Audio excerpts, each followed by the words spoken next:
Hallelujah. मैं आपको दावा करता हूं कोई ऐसी चीज आपकी लाइफ में मुर्दा नहीं रह सकती अगर ये वचन आपकी लाइफ में हो, वो कुछ भी क्यों ना हो। वो परिवार हो, वो फाइनेंस हो, वो शरीर हो, वो एनीथिंग। आमीन। और इसीलिए जब आप ये वर्ड पढ़ते हैं आपको हमेशा एक अजीब सी शांति अपने अंदर जाती महसूस होती है। और जब आप ये सुनते हैं आपको कुछ ऐसा लगता है कि कोई मिस्त्री आत्मिक मेरे आत्मिक घर को बना रहे हैं।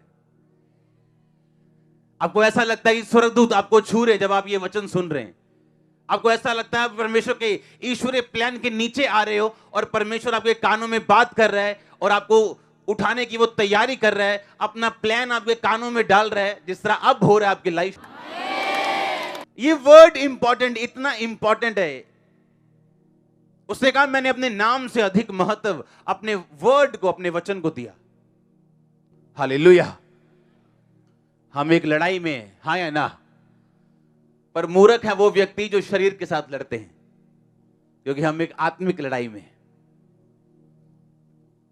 हमारी लड़ाई किसी मिशन के साथ नहीं, सिखों के साथ नहीं, हिंदुओं के साथ, आरएसएस के साथ नहीं, बीजेपी के साथ नहीं, कांग्रेस के साथ नहीं। ये सब हमारे दोस्त हैं। हमारी लड़ाई शैतान के साथ है। आमीन। और जब आदमी गलत लड़ाई लड़ता है वो थक जाता है, उसको रिजल्ट नहीं मिलता, वो फ्रस्ट्रेट हो जाता है। जब वो गलत लड़ाई लड़ते हैं, मांस और लहू के साथ लड़ते हैं, वो थक जाते हैं। शैतान उसकी लाइफ में अटैक करता है, उसकी पर्सनल लाइफ खराब हो जाती है लोगों की। क्योंकि जब आप मांस और लहू के साथ लड़ेंगे आपको कभी रिजल्ट नहीं मिलेगा। और अगर हमारी लड़ाई आत्मिक है तो हमारे हथियार भी आत्मिक हैं, क्योंकि इस बंदूक के साथ आप आत्मिक लड़ाई नहीं लड़ सकते हो। शैतान तलवार के साथ नहीं मर सकता, वो आत्मिक तलवार के साथ मरता है। हर कोई चाहता है हीलिंग, हर कोई चाहता है कि मैं विक्टोरियस हो जाऊं, पर क्या आपको नहीं मालूम जीत के लिए आपको आत्मिक रूप से लड़ना जरूरी है। और आत्मिक रूप से लड़ने के लिए उसके हथियार भी आत्मिक ही हैं। मैं चंगी हो जाऊं ये इच्छा रखना हथियार नहीं है, ये आपकी एक इच्छा है।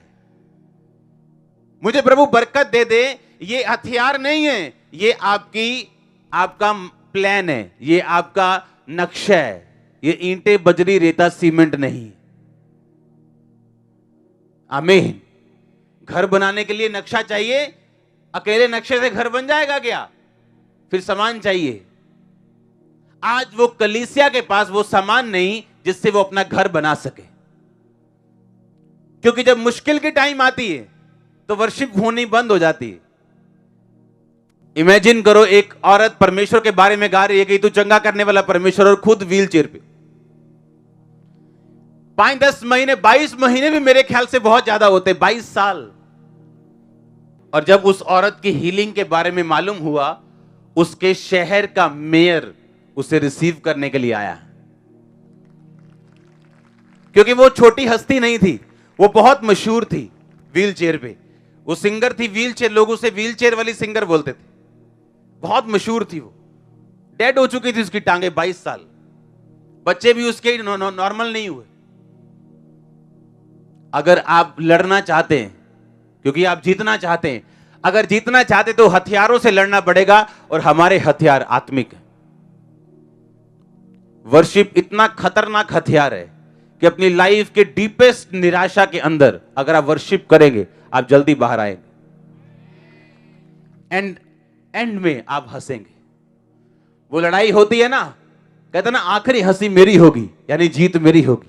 आप आखिरी हंसी हंसोगे, और आपका जो शैतान दुश्मन है वो शर्मिंदगी भरी निगाहों से नीचे देखता होगा।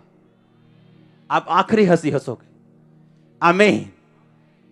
यीशु मसीह को बोला अब हमें प्रार्थना करना सिखा प्रभु। परमेश्वर ने कहा जब प्रार्थना करो तो बोलो हे हमारे बाप तू जो आसमान में, तेरा नाम।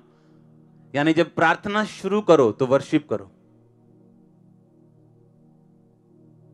कि तेरा नाम पाक माना जाए। यानी तू वर्शिप करो खुदाबंद की। उसके बाद अपनी प्रेयर रिक्वेस्ट बीच में रखो। एक सैंडविच बनाओ, एक बर्गर बनाना है वर्शिप का, थैंक्स गिविंग, बीच में प्रार्थना रखनी। अगर बर्गर की टिक्की ऊपर होगी और न्यूडल ऊपर होंगे अच्छा लगेगा? उसी तरह प्रभु को भी अच्छा नहीं लगता जब आप चर्च में आते ही बोलते हो प्रभु जी हाय आज चंगा कर दी प्रभु, आपने बर्गर की टिक्की ऊपर लगा दी। हाँ, सैंडविच का आपने वो टमाटर ऊपर रख दिया और बुरा लग रहा है देखने में भी खाने में भी। कहता हे हमारे बाप तू जो आसमान में, तेरा नाम पाक माना जाए, तेरा राज्य आए, जैसे तेरी मर्जी। हां, आसमान में क्या पड़ी है ना, धरती पर भी हो। और उसके बाद कहता मुझे माफ कर, प्रेयर रिक्वेस्ट पर्सनल, क्योंकि महिमा राज्य और पराक्रम सदा, फिर वर्शिप, वर्शिप से शुरू, थैंक्स गिविंग से शुरू, बीच में पर्सनल रिक्वेस्ट, वर्शिप और थैंक्स गिविंग से बंद। ये है सही प्रार्थना। हथियार, राइटली लड़ना, सही तरीके के साथ लड़ना और जीतना। आमीन। कुछ तो फर्क है गोल्ड मेडल लाने में और 1 सेकंड से रह जाने में। कहीं तो टेक्निक का फर्क है, कुछ तो फर्क है ना। यही फर्क है आत्मिक तरीके से भी। जब हमें यह नहीं मालूम हमारे हथियार क्या है। एक वचन में पढ़ूंगा, इफिसियों की पुस्तक, इसमें लिखा 6:10 में, इसलिए प्रभु में और उसकी शक्ति के प्रभाव में बलवंत बनो। अपने पड़ोसी को बोलो बलवंत बन। परमेश्वर के सारे हथियार बांध लो ताकि तुम शैतान की युक्तियों के सामने खड़े रह सको, क्योंकि हमारा यह मल्ल युद्ध लहू और मांस से नहीं परंतु प्रधानों, अधिकारियों और इस संसार के अंधकार के हाकिमों से और दुष्टता की आत्मिक सेनाओं से जो आकाश में है। सब बोलो आमीन। इसलिए परमेश्वर के सारे हथियार बांध लो कि तुम बुरे दिनों का सामना कर सको और सब कुछ पूरा करके स्थिर रह सको। अब हथियार आ गए आगे। इसलिए सच्चाई से अपनी कमर कसकर, धार्मिकता की झिलम पहनकर, पांव में मेल के सुसमाचार की तैयारी के जूते पहनकर। अपने पड़ोसी को बोलो हथियार बांध, बलवंत हो ताकि तुम सब कुछ पूरा करके स्थिर रह सके। आमीन। शैतान के खिलाफ आपका ये एक वेपन है, एक हथियार है। जब आप यीशु मसीह के बारे में लोगों को बताएंगे, ये वेपन है आपका, ये हथियार है आपका, और ये आपकी लाइफ को ब्लेस करेगा और आप ही को ये ऊपर करेगा और शैतान को निकालेगा। वर्शिप एक हथियार है।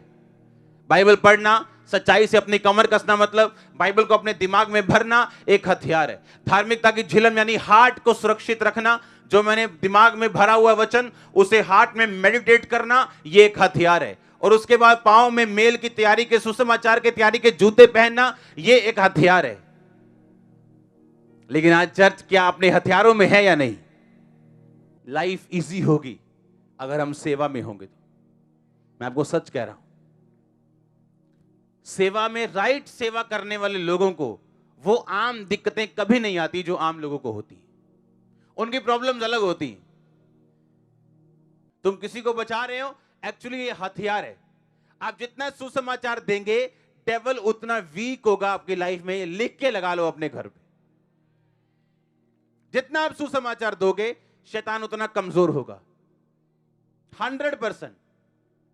लेकिन आज चर्च इतनी सेल्फिश लगती है कई बार कि उन्हें कोई मतलब नहीं है सुसमाचार देने से। उन्हें यह मतलब है कि मेरा केस कैसे सोल्व हो, मैं ले हैंड के नीचे कैसे जाऊं, मैं अपनी हीलिंग को आमीन बोल के कैसे ले लूं, बस मुझे बरकत कैसे मिले, मैं बहुत दुखी हूं। यही तो मैं बता रहा हूं। आपके दुखों से निकलने का तरीका यह है कि शैतान से बचो नहीं, उसे एक चपेट मारो जोर से सुसमाचार की। आमीन। अरे उसको पकड़ो, उसने आपको तंग किया, अब लोगों को जाके उसको तंग करो। वो आपको पुश करना चाहता है, अब लोगों को जाओ मिलो और इस दुष्ट आत्मा को निकालो, उसके घर को खाली करो। ये है लड़ाई। ये लड़ाई नहीं है शैतान ने एक मारा और लम्बे पे आ गए, चलो जी खत्म। क्या हुआ, चर्च नहीं गए? और यार वीजा नहीं आया मेरा, चर्च नहीं गए और यार मेरे साथ ये हादसा हो गया। अगर हादसों से आप रुकेंगे, आप कभी कामयाब क्रिश्चियन नहीं होंगे। क्योंकि बाइबल कहती है, परमेश्वर कहता है, जो धर्म के साथ जीवन बिताना चाहेंगे वो सताए जाएंगे। कहता तुम्हें कलेश से निकल के मेरे राज्य में प्रवेश करना पड़ेगा। आमीन। और इसीलिए शैतान के खिलाफ आपका ये एक वेपन है, एक हथियार है। जब आप यीशु मसीह के बारे में लोगों को बताएंगे, ये वेपन है आपका, ये हथियार है आपका, और ये आपकी लाइफ को ब्लेस करेगा और आप ही को ये ऊपर करेगा और शैतान को निकालेगा। वर्शिप एक हथियार है। बाइबल पढ़ना, सच्चाई से अपनी कमर कसना, मतलब बाइबल को अपने दिमाग में भरना एक हथियार है। धार्मिकता की झिलम यानी हार्ट को सुरक्षित रखना, जो मैंने दिमाग में भरा हुआ वचन उसे हार्ट में मेडिटेट करना, ये एक हथियार है। और उसके बाद पांव में मेल की तैयारी के, सुसमाचार की तैयारी के जूते पहनना, ये एक हथियार है। लेकिन आज चर्च क्या अपने हथियारों में है या नहीं? लाइफ इजी होगी अगर हम सेवा में होंगे तो। मैं आपको सच कह रहा हूं, सेवा में राइट सेवा करने वाले लोगों को वो आम दिक्कतें कभी नहीं आती जो आम लोगों को होती। उनकी प्रॉब्लम्स अलग होती। तुम किसी को बचा रहे हो, एक्चुअली ये हथियार है। आप जितना सुसमाचार देंगे, डेविल उतना वीक होगा आपकी लाइफ में। लिख के लगा लो अपने घर पे। जितना आप सुसमाचार दोगे, शैतान उतना कमजोर होगा। 100%। हालेलुया। तो ये एक हथियार है। और मेरा ये विश्वास है कि ये वर्ड आपने जो सुना, अगर आपने लाइफ सेटल कर ली इन वचनों के ऊपर, आपकी टेस्टिमनी को बहुत जल्दी सुनूंगा मैं। यस, बहुत जल्दी आपकी गवाही में सुनूंगा।